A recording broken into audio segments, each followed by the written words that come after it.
Today, I want to bring you along my experience growing Thai soldier long beans. And if you are growing in a hot climate, this may be the type of bean for you. Now, in this video, we will harvest some together and I'll talk to you about when I planted these, how I planted them. And after the harvest, we'll go in and show you one of my favorite ways to cook these up quickly, simply, easily. Now, these long beans do love warm and hot, humid weather. So I started these in March and we are in June now. I've already harvested 3 times from these 8 plants and they just keep producing. The more you harvest, the more they produce.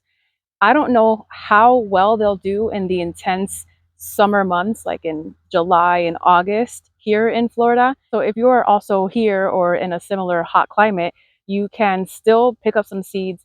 And if you don't want to garden through the summer months, it's completely understandable. I wouldn't want to either. So you can just direct sow them in August or early September for a very good fall harvest. Now, how I planted them was I didn't add any compost or fertilizers, anything like that to the soil. All I did was add a bean inoculant, which is a team of bacteria that works together with these types of beans.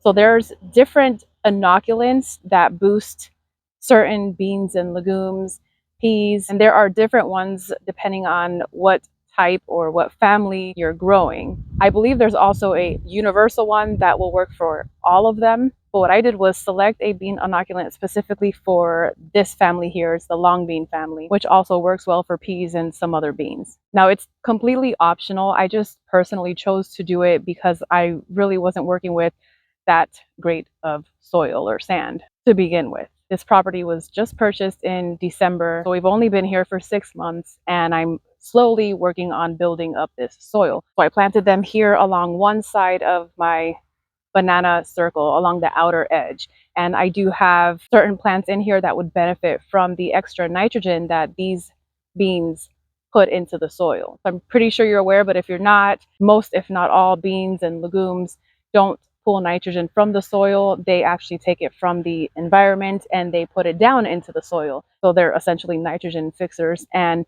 that's exactly what some of these plants need. So I've got some sugar cane in here. I have taro, papaya, sweet potato, purple sweet potato, lemongrass. So planting these beans here works out perfectly. The only other time that I added anything as far as fertilizer is concerned is when the plants were about 5-6 inches tall. At that point, I hit them with a liquid foliar spray. It was a fish fertilizer, and that's really it. They are full, lush, green, beautiful, and they are producing very, very well. Another thing to note here is that these are a bush variety of beans. They don't require a trellis to grow up. Although if you do have a trellis that you're not using over the hot summer months, you can certainly use that to grow these. I'm going to quickly show you what these little beans or seeds look like inside. Now, these are not shelling beans. These can be eaten whole. I'm just showing you what it looks like as far as the seed is concerned that's inside the actual long bean. Now, this is a dried up pod. And if I open this up,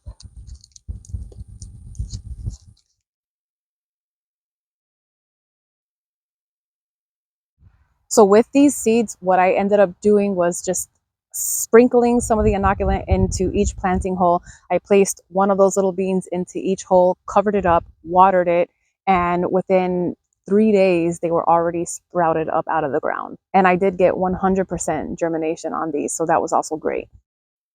If you see ants, it's okay. No need to worry. They're either here because of aphids, which are fine. I just leave them on if I see them because they will eventually attract my ladybugs, which will then help control the aphid population. But in my situation here, I don't really see aphids. I haven't seen any so far this season. So really, the other thing that might be happening is that they like or are attracted to the sweet nectar that these flowers and the buds produce. So this is one of the beautiful flowers that it produces. And these flowers, when it falls off, you're going to see the little bud there, which is where they're hanging out. And those buds do have some sort of sweet nectar that the ants are attracted to.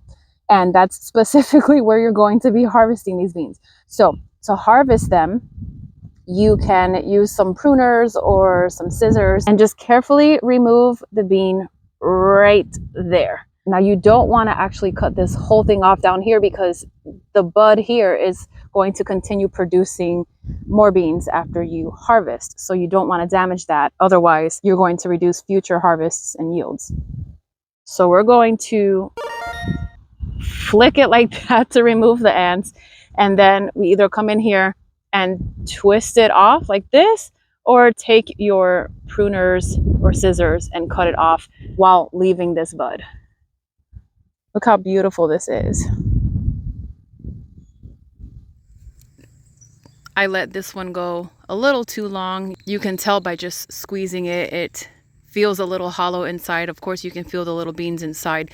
You want to harvest it when they feel still firm to the touch. So the ones that I let go a little too long, I will actually just leave on here, let them dry up so that I can harvest the seeds and use them for new plants in the fall.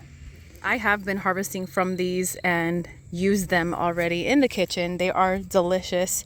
I find they have more of a bite to them once they're cooked compared to your regular green beans. And I also find a subtle sweetness that the green beans don't usually have, in my opinion.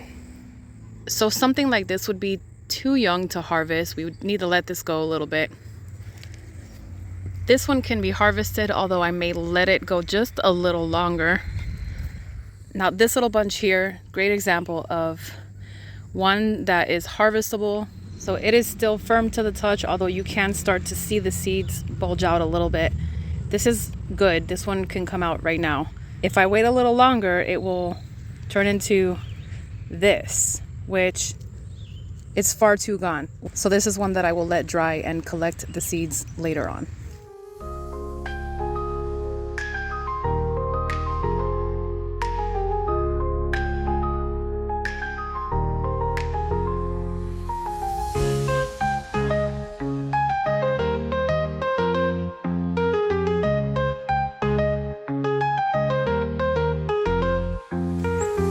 Okay, I think we're good for now.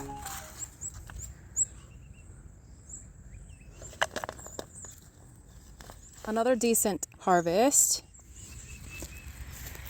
And as you can see, there are a lot more on here. Now, I could have come in here earlier before these beans went a little too far and harvested more. And of course, there are some that are still too young for me to pick. So we'll just continue coming out here every day and grabbing as much as we can. Thank you for your abundance. Now I'll bring you inside so I can show you real quick one of the ways that I like to cook these up, and also touch on a couple of ways that you can preserve them. I gave these a good wash and grabbed enough for 2 portions and put the rest in the fridge.